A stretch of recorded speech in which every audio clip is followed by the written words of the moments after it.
It all started about December 24th, 2005, so Christmas Eve. And my wife, Shannon, complained that night of feeling pain in her right jaw. And she kind of described it as a toothache, so we didn't really think much of it, right? But then there was a physical change where you could see a growth starting to protrude from her face, and the big cancer word comes from that, right? And of course, that's a very scary diagnosis, right? When you get it. Well, needless to say, your world gets turned upside down, and you start asking the questions like, why us? My wife was 8 months pregnant when she first felt the pain. She had to have our fourth child induced early so she could get on medication. So here you have, 4 children trying to work a full-time job. So it became the biggest tribulation in our life. The church I was going to at the time was called Family Worship and Outreach Center, very small community-based group.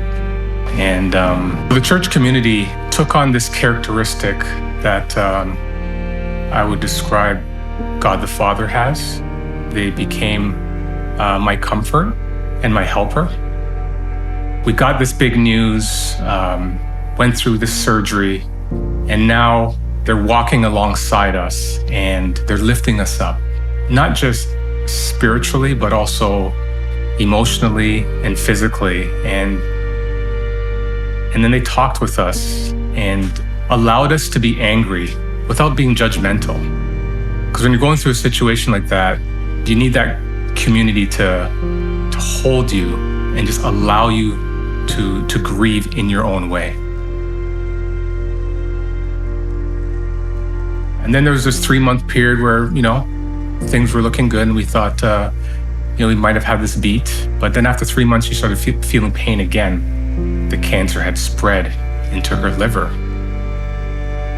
And the prognosis from the doctor was that she had maximum 1 year to live.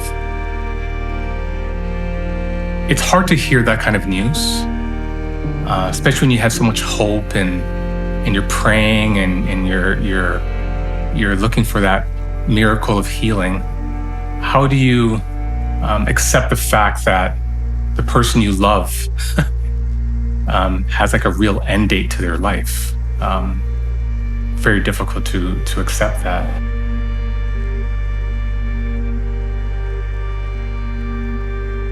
But the church community really took on another characteristic. And this time, if I could describe it, it was of Jesus, of being a provider. The church community actually did something I would never expect, and transport us, like drive us to these appointments, just so we wouldn't have to go through that kind of anxiety and stress. My view of the church went through a paradigm shift through this.